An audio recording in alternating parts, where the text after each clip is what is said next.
There are two good reasons to ask a question, either to collect evidence that you need to inform your teaching or to cause students to think. Those are the only two good reasons. There's one very bad reason, and that is to create student engagement. Because what teachers do is to say, teachers say, now remember yesterday we talked about how plants made food with a big word for it, began with P, anybody remember what it is? Photo, and it's kind of that, guess what's in teachers' head, isn't it? It's like an extended closed procedure where you actually leave out words that students have to supply just to keep the students awake. Closed versus open. Now, you probably heard in college sometime that closed questions are bad and that open questions are good. Well, actually, that's not true. Certainly if you're teaching physics, which way does light go? Does it go from my eye to what I'm seeing, or from what I'm seeing to my eye? That's a pretty closed question because there's two answers, and one of them is wrong. The photons are coming this way. The reason it's a good question to ask is we know a lot of kids think that light goes this way, what's called the projective view of light. And so if you know what you're looking for, closed questions can be really good. If you don't know what you're looking for, then open questions might be more helpful.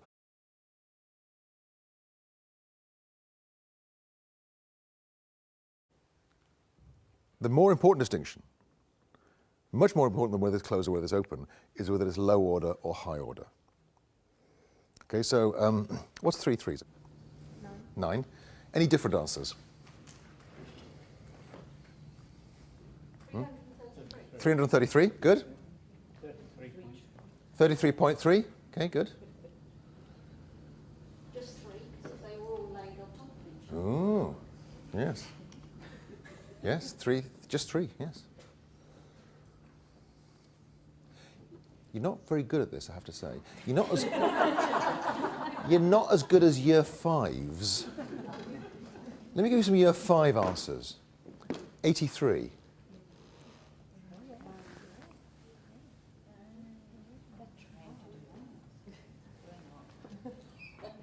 A flower.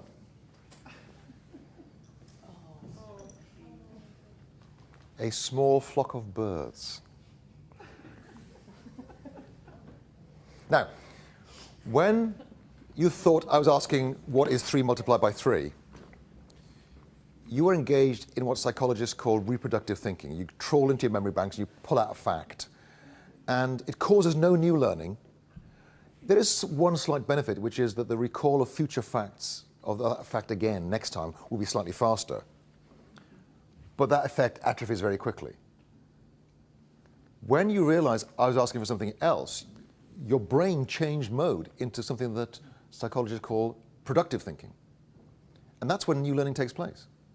So basically, new learning only takes place when you ask questions that cause thinking. The rest of the time, you're just rehearsing old learning. So the most important distinction between low order and high order.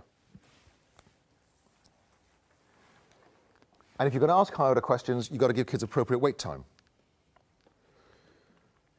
You know the research on wait time says that typically teachers allow about 0.9 seconds for children.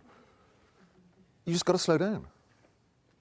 It's really hard because every time the DCSF sends out a video on pace in lessons, they have these really impressive teachers, don't they, who are batting out questions and the kids are batting back answers, and it's really impressive.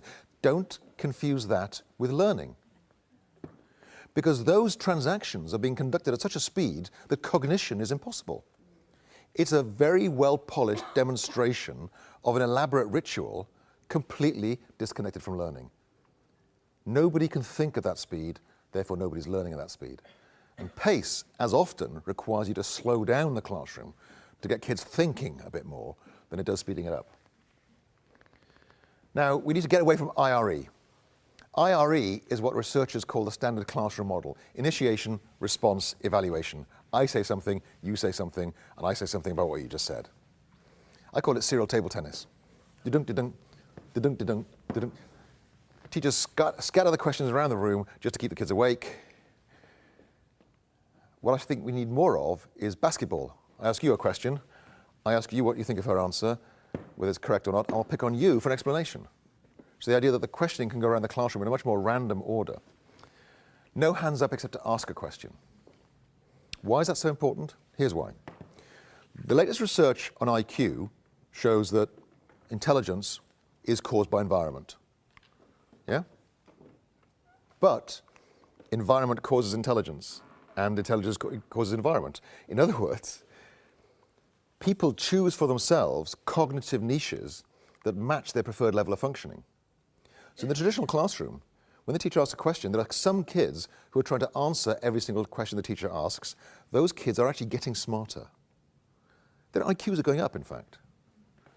And there are other kids trying to avoid being called on by the teacher. Those children are foregoing the opportunity to get smarter. So if you allow children to choose whether to participate in your classroom, you are actually making the achievement gap worse. Because you're actually allowing some kids to actually pull ahead and other kids just stay where they are. So if you're serious about equality of opportunity in your classroom, you must create an environment in which participation is obligatory.